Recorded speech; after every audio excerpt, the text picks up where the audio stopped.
Más rápido por mano de... Ah, no. La ley de Dios es la fuente absoluta de la verdadera unidad, ¿cierto?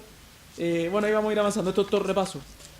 Número uno, ya, letra A. Jesús ilustró esto al preguntarle, ¿cierto?, el intérprete de la ley o doctor de la ley, cuál es el primer mandamiento, el más grande, ¿cierto? Y Jesús le dijo: amarás al Señor tu Dios con todo tu corazón, con toda tu mente, con toda tu alma, con todas tus fuerzas. O alma primero que mente. Y el segundo es semejante, ¿cierto? Amarás a tu prójimo como a ti mismo. No hay mayor mandamiento que estos, ¿cierto?, que están basados en el amor. Por el amor se resumen sus mandamientos y no hay ninguna contradicción entre ellos. Los mandamientos de Dios están armoniosamente hechos, de tal manera que el cumplimiento de ellos no contraviene a ninguno de ellos. Esto es repaso, así que no se preocupen tanto, esto es repaso. Letra B decía: debemos amar lo suficiente para hacer todos sus mandamientos. Juan 14:15, si me amáis, guardad mis mandamientos. No dice guardad algunos, guardad los más fáciles, los más difíciles, sino que dice guardad mis mandamientos. Debemos amar a nuestro prójimo o los hermanos lo suficiente para ayudarle a hacer esos mandamientos que Dios ha mandado. El amor que no conduce al uno y al otro a la obediencia de Dios no es amor a Dios, ¿cierto? Primera Juan 14:11 al 12. Fallar en esto es sumamente perjudicial para la iglesia, pues en vez de evitar divisiones, estas se arraigan más y más, y habrá más daño que bien entre los creyentes, ¿cierto? Hasta ahí quedamos, ¿no? ¿Quién está tomando nota? Hasta ahí quedamos, ¿cierto?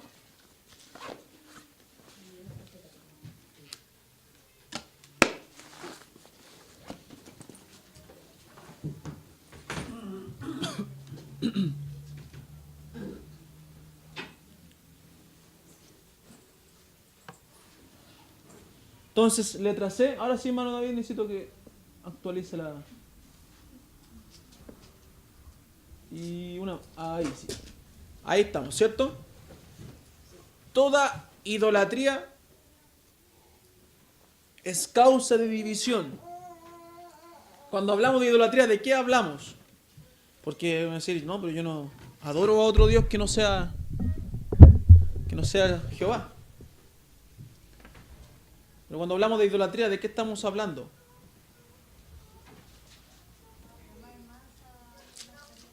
¿Ah? Amar algo más que Dios, ¿ya? ¿De qué hablamos?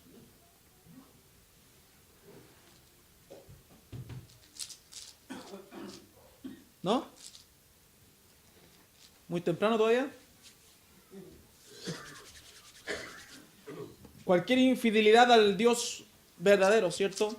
También una falta de adoración. Toda esa infidelidad o falta de adoración es causa de división en la iglesia. Número uno, cuando Pablo estuvo en Atenas, había, ¿cierto?, una inscripción al Dios no conocido, ¿cierto?, que provocó a Pablo a afirmar que de un único Dios y de su Hijo Jesucristo se creó al hombre, que de una sangre ha hecho todos los linajes de la tierra, y que el juicio vendrá sobre toda la gente por una sola ley, en Hechos 17, 21 al 31, ¿cierto? Un texto más o menos largo que muchos ya conocen. Número 2, Pablo vigorosamente afirma que la unidad de Dios y Cristo son necesarias para refutar la falsa idea de que cada persona tiene derecho a su propio Dios y a su propia religión. Estos dos temas son predominantes en las dos epístolas de Pablo a los Corintios. Vemos en 1 de Corintios 14:33. Vamos a 1 de Corintios 14:33.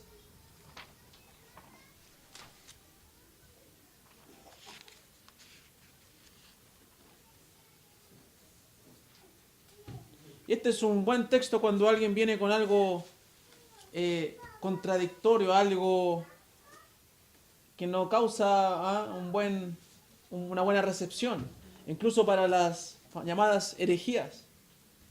Dice: pues Dios no es Dios de confusión, sino de paz, como en todas las iglesias de los santos. Cuando alguien trae algo que es de confusión, no es muy bueno, ¿cierto?, el proceder. Es para analizarlo bien, porque Dios es claro en su palabra, no es un Dios de confusiones ni de enemistades. La subjetividad hace olvidar la objetividad de Dios. Dios es claro y de una palabra y de una enseñanza no podemos aceptar cada palabra del hombre como verdad. Más aún cuando hay una clara señal de desunión, de que no hay armonía, una señal de que no hay armonía con su palabra, que deja a una iglesia turbada. Tenemos que analizar las palabras. ¿Cuáles eran los hermanos que analizaban las palabras de los apóstoles en Hechos? ¿Se acuerdan? Berea, ¿cierto? Pero no lo hacían con un espíritu malo, ni por de incredulidad, sino de análisis, para aprender más.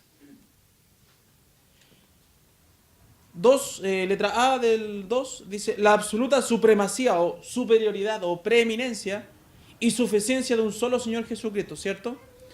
B, la obediente unidad de los verdaderos creyentes en el cuerpo del Señor Jesucristo. Vamos avanzando rápido en esto. Estos fueron los fundamentos en su argumentación para disciplinar a la iglesia en Corinto. Pablo sabía que para la disciplina efectiva, una iglesia debe amar a Cristo, respetar su autoridad y estar en unidad como hijos maduros de Dios. De manera muy recurrente, al menos 38 veces en las 12 epístolas se aborda directamente el tema, por ejemplo en 1 Corintios 1:10. ¿Quién puede leer 1 Corintios 1:10? Y 2 Corintios 13, 11 al 14.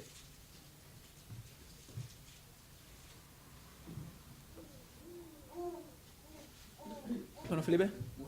1:10, ahí está.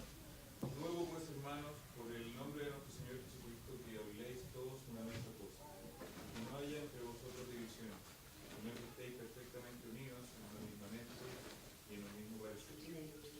2 Corintios 13, 11 dice más o menos lo mismo, ¿cierto? En estas ideas y sus similares hay una afinidad entre el concepto del señorío de Cristo y la unidad de los creyentes a través de la obediencia a Cristo. No había otros principios envolventes más importantes que esto.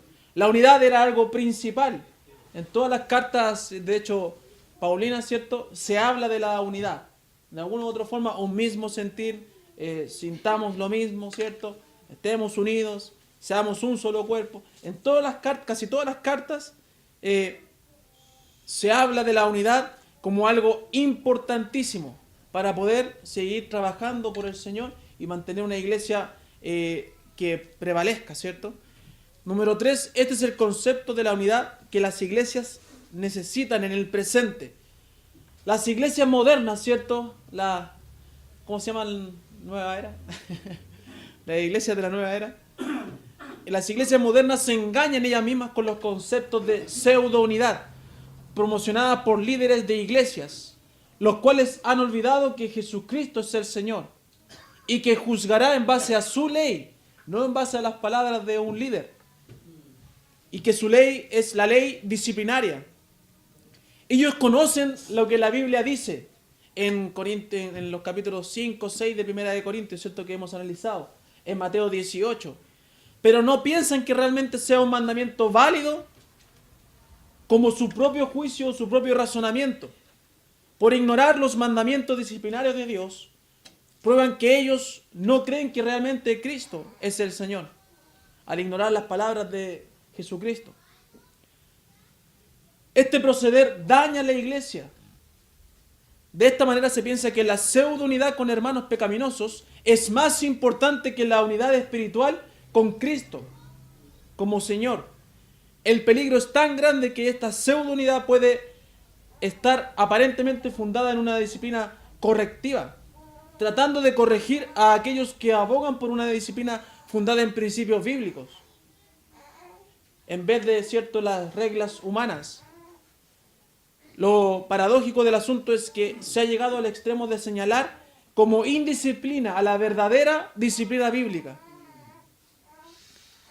Dicen ellos, en nombre de la disciplina, se disciplina la disciplina del Señor. Se disciplina a aquellos que quieren hacer lo bíblico. Lo llaman inmadurez, lo llaman fanatismo o extremismo. A la práctica misma del amor es la obediencia, ¿cierto?, a los mandamientos de Cristo. a veces, ¿no es cierto?, nos llaman a nosotros inmaduros, fanáticos o extremistas, ¿ah? Que atosigamos a los miembros, nos molestamos, no los dejamos estar tranquilos. Pero no es uno, no es el pastor en este caso o la iglesia, es lo que dice la palabra, que se debe cumplir. Muchas iglesias de nuestro tiempo están sumergidas en la unidad de los laodicenses. ¿Se acuerdan cuando hablamos de los laodicenses en la lección 4? Que no eran ni... ¿Qué hace ahora? ¿Ah? Hace frío. Ni frío ni caliente, ¿cierto? Que eran tibios. Hablamos, ¿cierto?, de los laodicenses, una de las 7 iglesias de Asia. Los hermanos de los de Laodicea eran los más unidos de las 7 iglesias. ¿Sabían ustedes?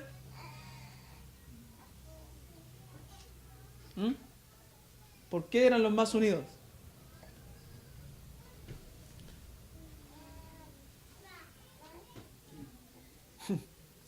Aquí, ¿no? Los hermanos de Laodicense eran la iglesia más unida de las 7 iglesias. ¿Ah? Eran todos tibios, claro. Por ahí anda. Está tibio, está tibio. ¿Qué decían ellos? Exacto. Dicen, no tenemos necesidad de nada. Estaban súper bien. Estaban cómodos. Las otras 5 iglesias de ellas estaban divididas por varias clases de problemas. Pero los laodicenses descansaban en lo cómodo de su unidad diciendo, no tenemos necesidad de nada. En Apocalipsis 3:17. Sin embargo, el Señor los reprendió muy duramente, con más severidad que las otras iglesias. Porque su pseudo-unidad, ¿cierto?, se basaba en el materialismo y en la indisciplina. En eso estaban unidos, ¿eh? O sea, hacían lo que querían y la pasaban bien. En vez de guardar la unidad del Espíritu, ellos estuvieron dormidos en una pecaminosa unidad sin el Espíritu. El Señor había alabado a las otras iglesias, aún con sus imperfecciones, aún con sus divisiones, aún con el pecado. El Señor había alabado a las otras 6 iglesias, porque habían rechazado la disciplina correctiva, se habían desunido de Cristo mismo, y en esto Él no los alaba, ¿cierto?, los laodicenses. Mire, en Apocalipsis 2:2 dice que Él alabó a los efesios. ¿Por qué los alabó? Vamos participando para despertar. Vámonos a Apocalipsis. ¿Por qué los alabó?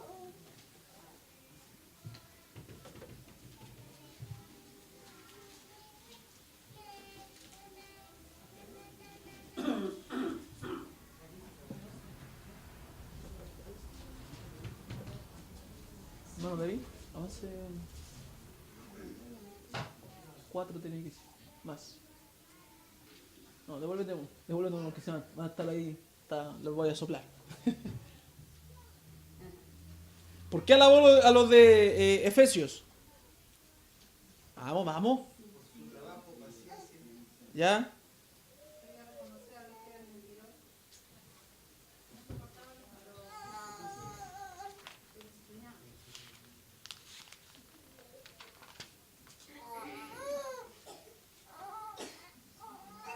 Los alabó por resistir disciplinariamente a los falsos apóstoles y también por su trabajo, por su paciencia, ¿cierto? A los de Esmirna.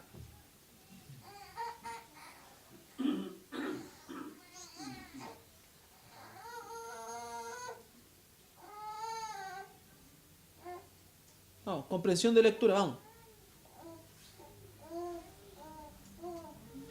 Estamos en Apocalipsis 2. Ahora el de Esmirna es del 8 al 11.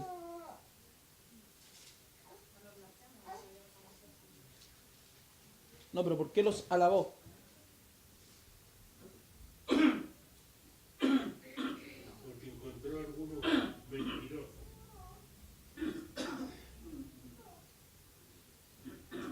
Por estar siendo probados en la tribulación. Ya, por ahí sí. Por ahí los alabó por su disposición a soportar el sufrimiento por gracia. A los de Pérgamo.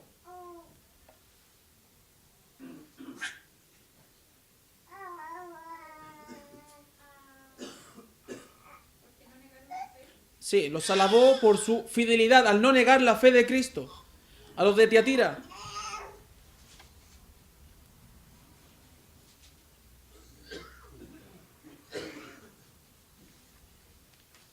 Porque no se quedaron con la gloria pasada. Sí, sí, es parte del... A los de Tiatira. Ahí sí que hay más una lista.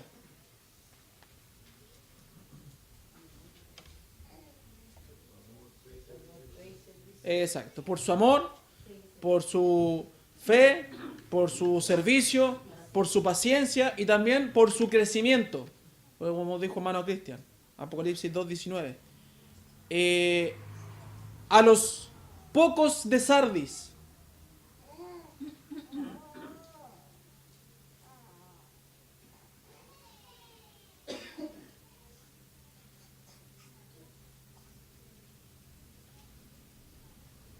Que eran dignos. A los pocos que eran dignos, claro.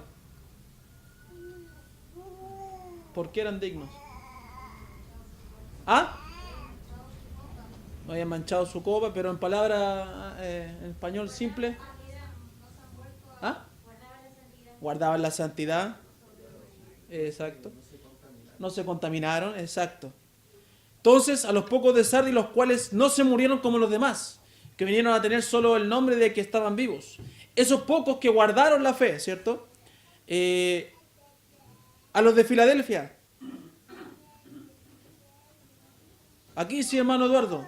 Aquí está lo que dijo antes.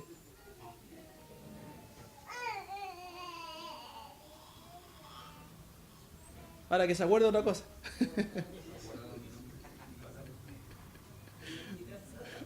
Exacto, eso. Por resistir a los mentirosos que proclamaron ser judíos pero no lo eran. Los alabó por perseverar en la fe, por guardar la palabra de Cristo y honrar su nombre. Y a los laodicenses.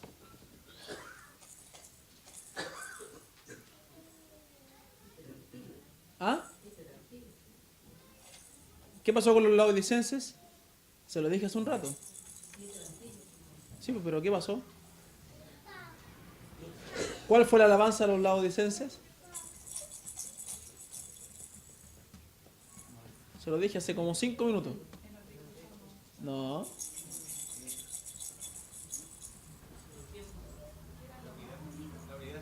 No. Están durmiendo todavía, ¿eh? Se lo dije hace 5 minutos. Le dije, hay una diferencia entre la otra iglesia. No. En nada, pues. Si dice, no os alabo. Le dije, la única iglesia que no fue alabada fue lo de Laodicense. Vamos despertando. ¿Ya? Eran los más unidos en lo malo, pero eso no fue una alabanza. ¿Ah? 5, ahora sí avancemos. Exacto, así que hay que avanzar más o menos rápido. Avance nomás. Ahí. 5. Ahí está.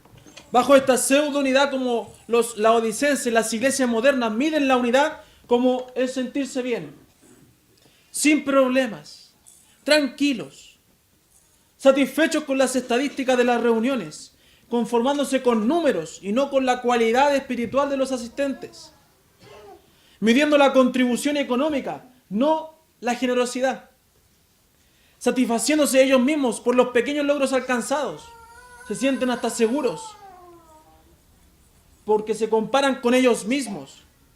Pero ¿qué dice 2 de Corintios 10? 2 de Corintios 10, verso 12 y verso 18 con respecto a esta actitud. Quien lo tenga lo lee, por favor.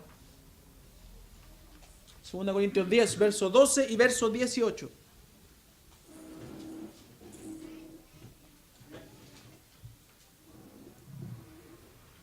Porque no nos atrevemos a contarnos ni a compararnos con algunos que se alaban a sí mismos. Pero ellos, midiéndose a sí mismos, por sí mismos y comparándose consigo mismos, no son juiciosos. 18. Porque no es aprobado el que se alaba a sí mismo, sino aquel a quien Dios ha ¿Es bueno alabarse uno mismo? No es cierto. Alábate del extraño, no tu propia boca, dice la Biblia también. Entonces, ellos se alababan comparándose con ellos mismos. Y eso Dios no lo aprobaba. Llenando su propia medida y olvidándose de la medida del Señor. Porque a eso debemos aspirar. A llegar a la medida del Señor, ¿cierto? Este es un peligro al cual podemos llegar al abandonar la verdadera disciplina bíblica. Al abandonar la palabra de Dios.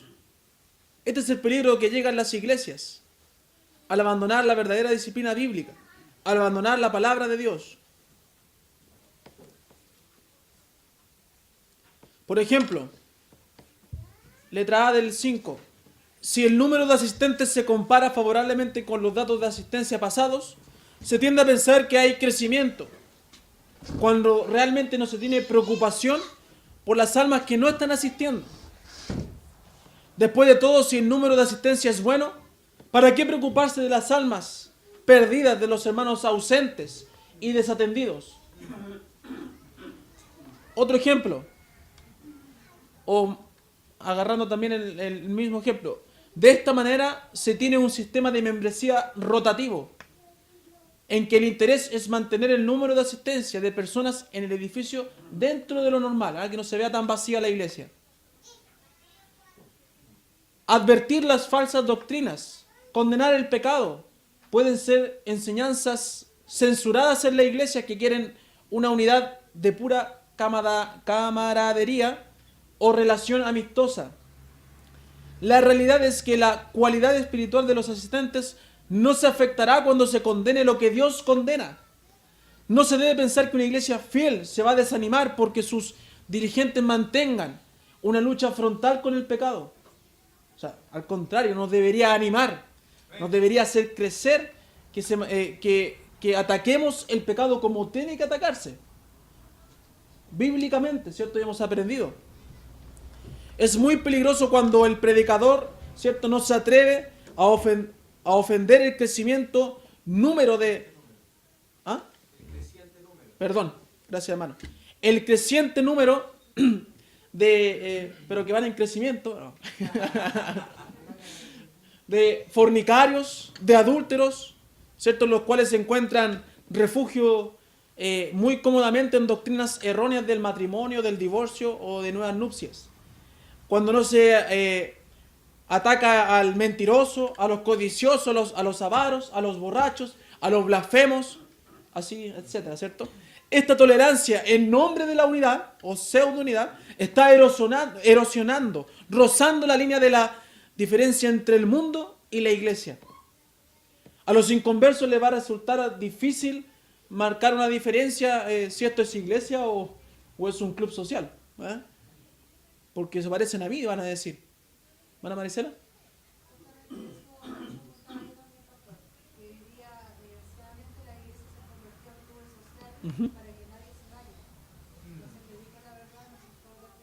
Exacto. Me acuerdo cuando mi papá siempre contaba ejemplos de gente que no venía más porque no, esa iglesia se predica de puro pecado. En esa iglesia me dicen esto otro. Pero, ¿de qué habla la Biblia? Cuando alguien no quiere ser reprendido por el Señor, se hace el ofendido. Pero no es que el Señor busque ofenderle, sino que busca salvar su vida. Y para eso tiene que atacar el pecado que está en su vida para que salga. Entonces, el mundo entró a la iglesia y no se marca una diferencia. La iglesia sufre pérdida de... Excelente. ¿Y de conciencia?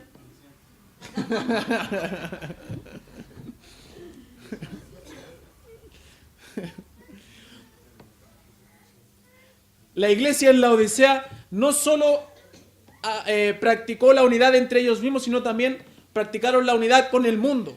Cristo tiene su juicio sobre ella y le dirá lo que realmente es. Les dijo, eres un desventurado, un miserable, un pobre, ciego y desnudo. Y eso es lo que nos dirá Cristo si nosotros somos como la iglesia de la Odisea. Esta es la realidad que no se quiere ver. Si acaso se ve, es disimuladamente. Y no se acepta con la seriedad que ella representa. Y quiero ser claro en esta palabra, seriedad. No estoy hablando de severidad ni ni de extremado juicio como hemos visto, desequilibrado. Estoy hablando de seriedad. Y la seriedad se debe combatir el pecado como tal. No minimizar el pecado. Y no hacerle cariñito al pecador si este no está arrepentido. El cariñito va a estar cuando esté arrepentido.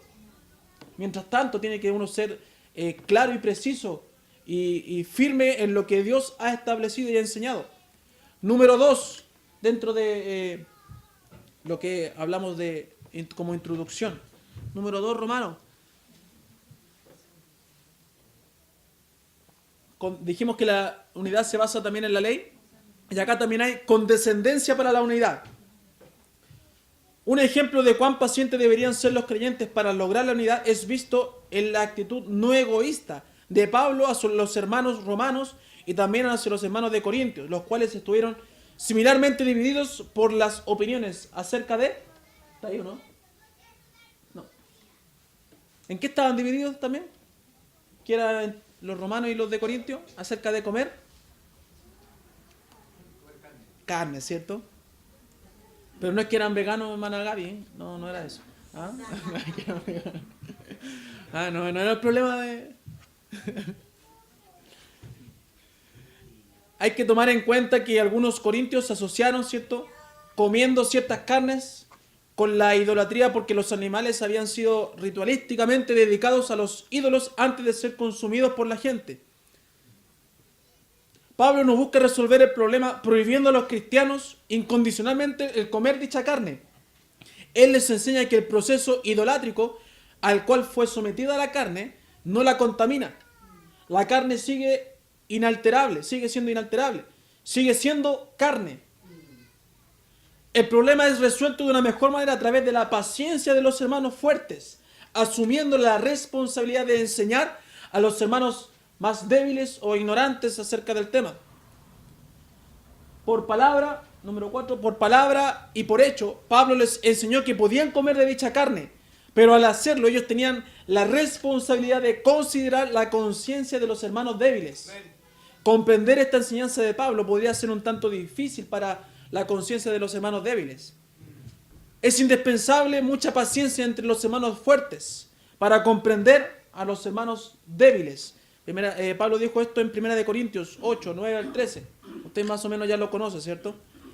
A simple vista es evidente la paciencia y la gentileza disciplinaria de Pablo para llevar a cabo la enseñanza. Sin embargo, siempre se pueden levantar muchos cuestionamientos espinosos en la manera de aplicar estos principios en otras situaciones. En Romanos 15:1.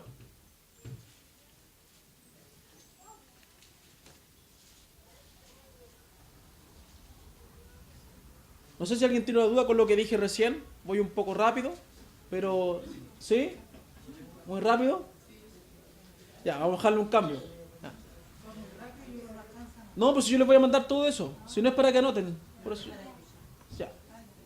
Por eso, concéntrense si yo les voy a mandar todo eso hoy día o mañana. ¿Ya? A ver.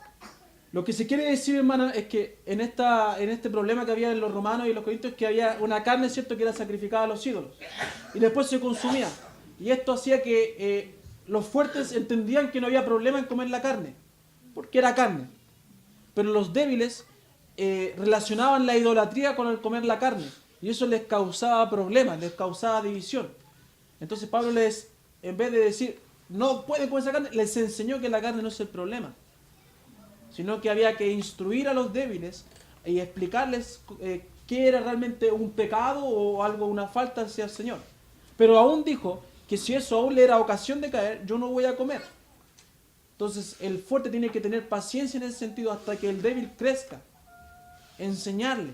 Y hasta que alguien crezca, yo voy a evitar algo hacer que me ponga tropiezo a mi hermano. Incluso como hemos hablado el jueves, de poner tropiezo. Y eso era la actitud que tiene que tener. Y eso hace una iglesia unida. Hay gente que piensa que no, que yo tengo que hacer lo que yo quiero hacer. ¿Por qué tengo que estar preocupado de los demás? ¿O siempre voy a tener que estar preocupado de los débiles? Bueno, sí. Si me creo fuerte, sí. Si me creo firme, sí. Si no, soy otro débil más que necesita crecer. Pero eso es aparentar. Bueno, llámelo como quiera. Dios lo puso así en su palabra. Dios dijo que no haga nada que haga tropezar a mi hermano. Por ejemplo, si un hermano recién, hermano, no está hermano Jonathan, me ve tomar un trago, ¿estoy pecando yo? Si pruebo un trago, ¿estoy pecando? No estoy pecando. Ahora, si me ve él, le va a causar tropiezo, ¿cierto? Porque tal vez él puede estar tratando y luchando con eso y dejando eso. Tal vez, me imagino yo. Entonces, ¿qué hago yo? ¿Por qué no tomamos? Por causa de los pequeños, por causa de los inconversos y por causa de toda la gente. Pero el pecado, ¿cuál es? Embriagarse. O como me decía cuando chico, yo decía, no, pecado no es tomar, pero sí cerveza es pecado. ¿Ah? Mi papá me enseñó que la cerveza era pecado. No sé por qué. ¿Ah? ¿Te acuerdas, mamá? Yo decía, no, si yo no he pecado porque no he tomado cerveza. Es la misma cuestión. Y nunca la probé. Ajá.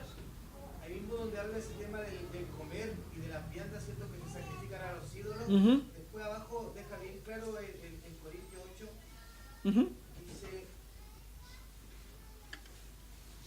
dice el 8, si bien la vianda no nos hace más aceptos Ajá.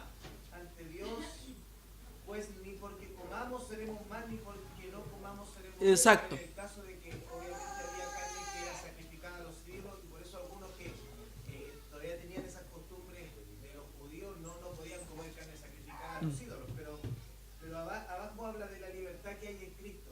Entonces ese tema dice, pero mirad que esta libertad vuestra no venga a ser tropezadero para los débiles. Ahí está explicado, digamos, en el capítulo 8. Exacto. Eso es más o menos lo que le estaba diciendo, ¿cierto? Libertad, pero es una libertad disciplinaria. No es una libertad de libertinaje. Hay disciplina dentro del Señor. ¿Ah? Hábleme fuerte porque la... Ah, no me ponga... ¿A qué se me pone? ¿Ah? ¿La Biblia, ¿sabes lo que dice la Biblia de la sangre? Ya, pues. ¿Para qué me preguntas si sabes la respuesta? Yo no como prieta, hermano, porque no como sangre. La saco, o no me la como, o la cambio si es que me la cambian, y si no, no como. Hermano Daniel. Porque la libertad que está diciendo que al final del periodo una vez que entendamos todo el contexto que quiere decir Pablo. Exacto. O sea, así como que a libertad lo llama Cristo, así que hagamos lo que queramos, cada uno. Ujú. No, por eso yo dejamos claro que es una libertad disciplinaria. Incluso hay unos conceptos buenos que estudiar, por ejemplo, con respecto a la libertad, con respecto a la ley, cuál es la ley de Dios, porque no es la misma ley, entretenido. La ley del amor sale en Santiago, la libertad, la libertad del amor, y ahí entra todo un contexto de que no debo hacer esto, qué debo hacer, y que al final es la ley, pero de otra forma. Más que impuesta es aceptada y recibida, más que algo impuesto moralmente o legalmente. Disculpe, el hermano mencionaba lo de las prietas. ¿Sí? ¿Le gustan a usted?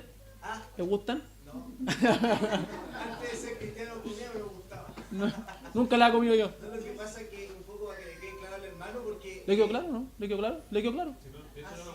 Ya, le quedó claro. ¿Para qué me trata de hechos? Después le doy el capítulo del versículo. No, es que es sangre, o sea, ¿quién no sabe eso? lo que pasa es que a Pedro le preguntaban justamente por no judaizar, porque Ujú. todavía estaban cumpliendo la obra de la ley. O sea, él mismo le dice que se guardaran de fornicación, de sangre y de ahogado. Entonces también hay una... Incluso de los sacrificados a los ídolos, también. Claro, conozco algunos cristianos, por ejemplo, que cuando ahogan la gallina, apretándole el cogote, digamos, cogote sería más o menos, Ujú. se le aprieta, también ellos son reticentes a comerlo porque lo ahogaron, en vez de, digamos, sacarle la cabeza, porque se saca la cabeza, se saca toda la sangre. Ah, Entonces, bueno, son cosas que... bueno, yo como la gallina no sé de cómo la mataron, Claro, yo me la como. La verdad. He tratado de preguntarle en el supermercado, pero no me saben responder. No. No, pero más que nada, bueno, gracias hermano por complementar. ¿Ah? Sí, pues sí, eso es lo que dijo el hermano. En Hechos sale, cuando le hablan, al final le dicen, ya, pero ¿qué, en palabras más simples, ¿qué debemos mantener de la ley? Una cosa así. Y él dice, los sacrificados, los ídolos, los ahogados, la sangre, ¿y cuál era el otro, hermano? Sí, pero de consumo, de consumo más que nada. Los ahogados, los sacrificados y la sangre, ¿cierto? Esas tres. No, es que no sabemos, yo no sé realmente. Sí, pues. Claro. Eso es un tema más complicado, hermano, no me dé ejemplo raro ya. Tengo que avanzar en harta materia. Claro, estamos cortando cabeza y estamos hablando de disciplina. No, pero las prietas uno ya sabe cómo es el tema, por eso. Y aparte que, bueno, no sé cómo serán, pero no me tincan. Hermano Daniel, ¿no me va a poner ejemplos complicados? Ah, ya.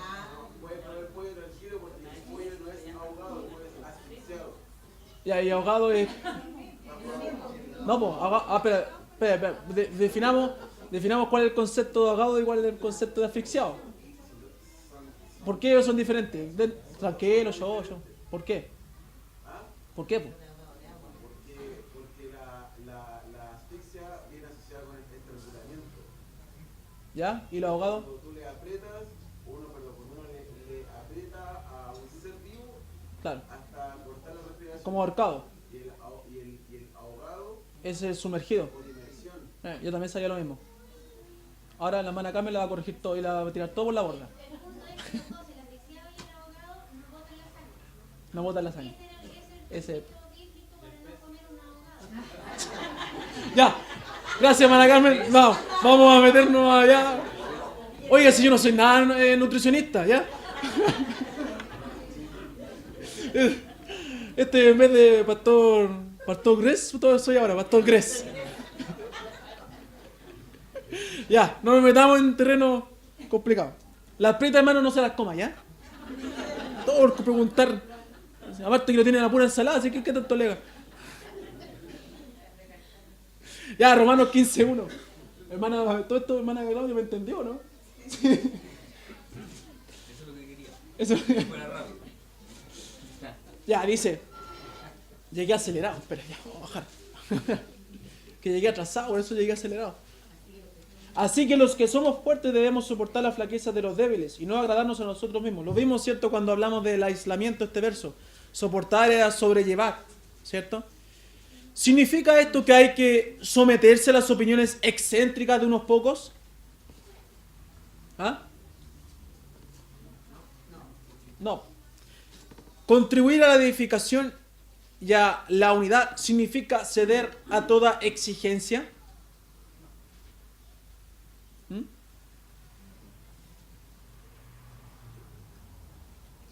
Hermana María Miribilu, usted que la veo con cabeza gacha. ¿Ah? Contribuir a la edificación y a la unidad de la iglesia significa ceder a todas las exigencias. No, ¿cierto? Por ejemplo, tomemos este ejemplo que puso acá el que hizo este bosquejo. Algunos insisten, ¿cierto?, en que una iglesia debería usar una copa para la cena del Señor. Esta proposición podría ser divisora. Para cultivar la condescendencia para la unidad no debe pensarse que se logrará cediendo terreno a todas las exigencias. Muchas de las exigencias se fundamentan en criterios humanos elevados con carácter de mandamiento. Cuando la obediencia a tales criterios son exigidos e impuestos de manera incuestionable y condicionante como un asunto de fe, no es obligación ceder para mantener la unidad.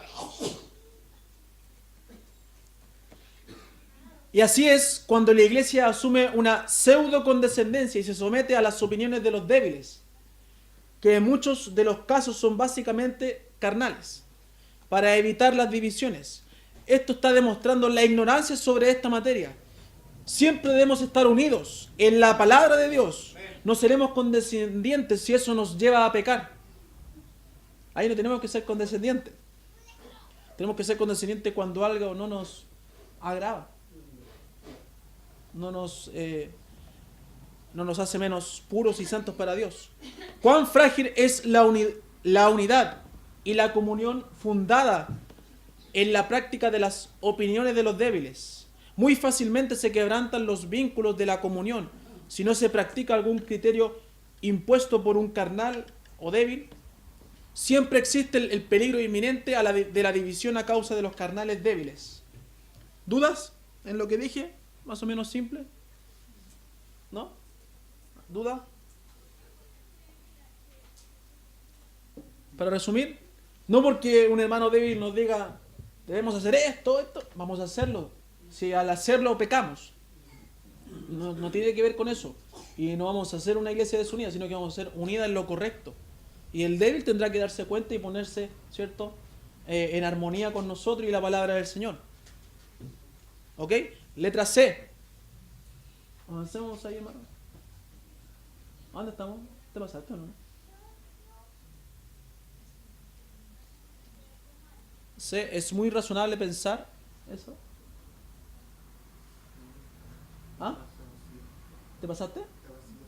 ¿Está vacío? Oh, nos fuimos blanco. Eso para que vean la iglesia que vamos a construir. No, ya se acabó entonces. Se cansó la hermana Andrea en hacerme la diapositiva. Se aburrió. Dijo que era mucho. Ya. C. Es muy razonable. Escuchen nomás porque yo les voy a mandar todo ya, así que no se preocupen. Es muy razonable pensar que la unidad se fundamenta en los principios inalienables de la doctrina de Cristo, los cuales no pueden fácilmente echarse por la borda, solamente por no cumplir las exigencias. Un ejemplo de este principio se ve en el pequeño desacuerdo que existía en la iglesia de Filipos. ¿A quién tenía problemas ahí en la iglesia de Filipos? Seguramente esta pequeña desunión podía pasar desapercibida por algún predicador, como nosotros. Pero para Pablo, con la autoridad que tenía Pablo, él no la ignoró. ¿Quién tenía problemas en los filipenses? ¿Filipos?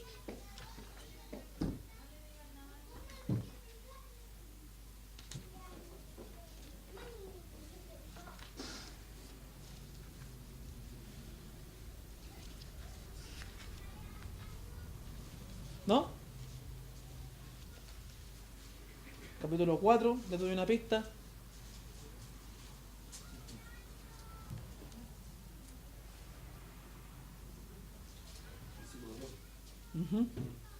¿Quién tenía el problema entonces? Evodia y Sintique. Pongámosle, a ver, hermanas que no se me van a enojar. Hermana Maricela, pongámosle Evodia a la hermana Maricela. Sintique, su comadre, hermana Carmen. Hermana, porque el nombre es muy raro esto. Maricela y Carmen. Ya que Juanito ya lo usamos harto otra vez. Que cambiar. Bueno, después el Ico va a ver el video y va a decir, ¿y por qué tenéis problema con la Carmen? Va a decir. Llegó la otra vez preguntando a Juanito.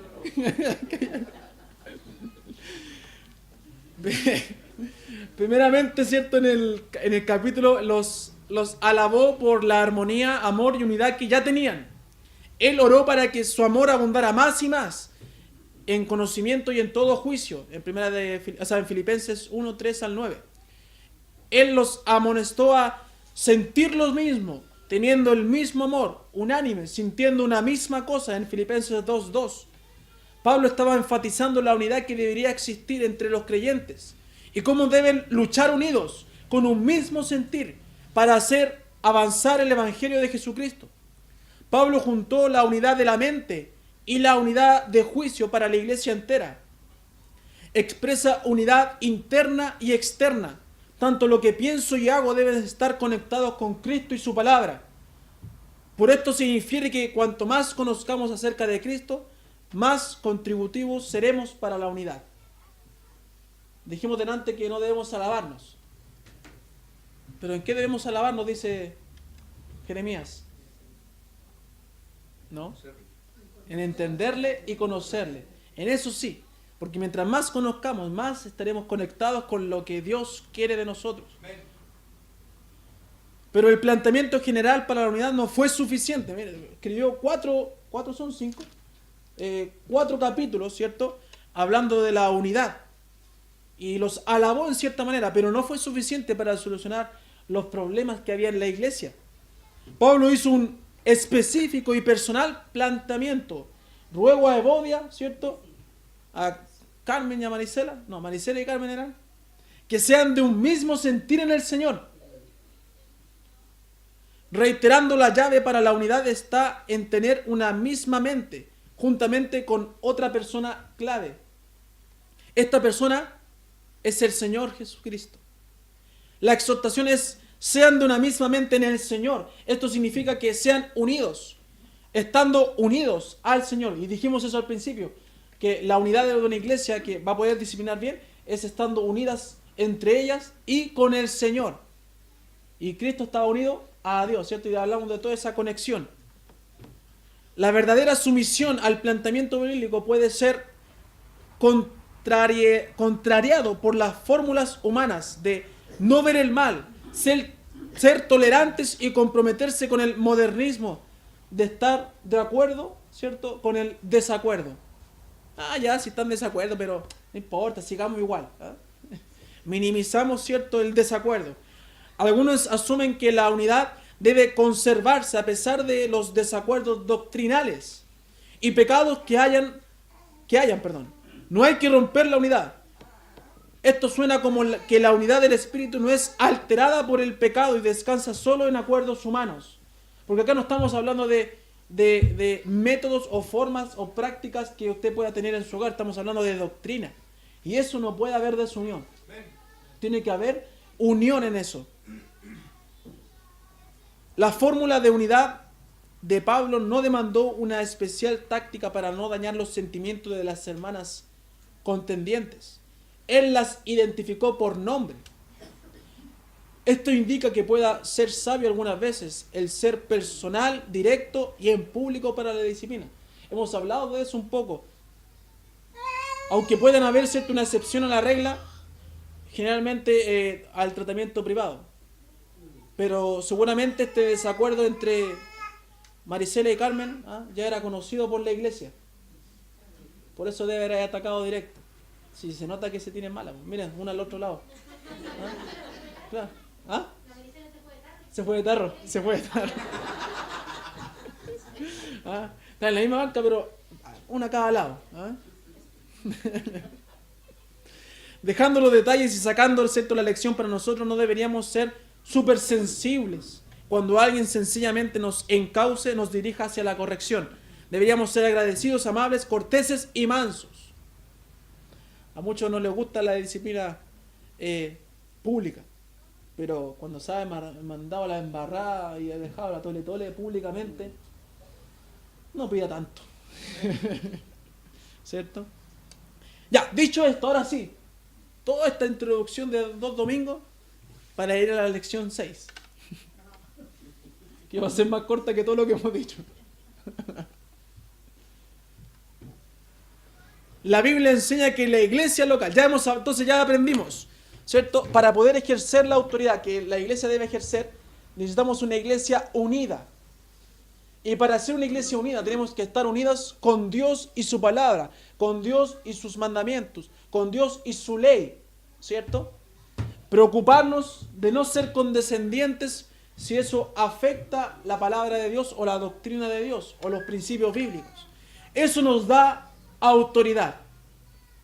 Todo eso nos lleva a ser una iglesia con autoridad, con poder, una iglesia que progrese, ¿cierto?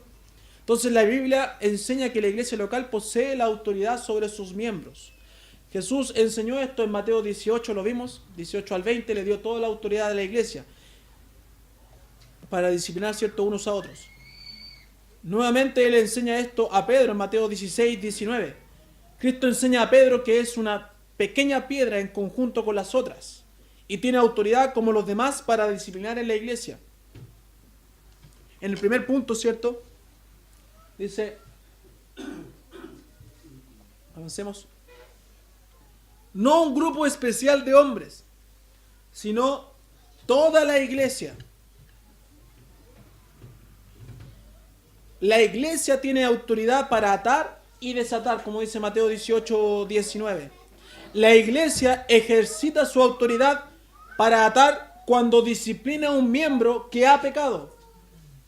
Y la iglesia ejercita su autoridad para desatar cuando perdona y restaura a un miembro que se ha arrepentido de haber pecado.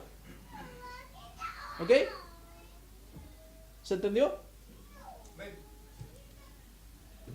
Dios endosa la decisión de la iglesia. Dios no endosará las decisiones tomadas por un grupo elitista de hombres que quieren hacer un trabajo sucio a puertas cerradas. Dios endosará las decisiones tomadas por toda la iglesia. La voluntad de Dios es llevada a cabo cuando todo el cuerpo de creyentes locales participa en la decisión. ¿Ok? Número 3. ¿Alguna duda? Con todo lo que hemos visto, esto ya se da por entendido. El secreto para tomar decisiones correctas en la disciplina de la iglesia. Uno de los secretos, cierto, principales es la oración. En oración busca la sabiduría de Dios al disciplinar. Aquí se trata de buscar la voluntad de Dios, la palabra de Dios. ¿Y cómo se puede conseguir? Yendo a su palabra, obviamente, pero también en oración. Si tomamos algo sin oración, muchas veces podemos equivocarnos. Pero si tomamos los resguardos necesarios, los resguardos que nos ayudan a ser más puros, vamos a ser más efectivos, ¿cierto? Y eficaces en cuanto a la disciplina. Dios proveerá de sabiduría, guía y poder a su iglesia en cuanto a la disciplina, cuando la iglesia está unida en oración, ¿cierto? Habla ahí cuando si 2 o 3 están en mi nombre, ¿cierto? ¿Eso dice? Mateo ahí 18, 21. Ah, acá está. Déjeme ver algo.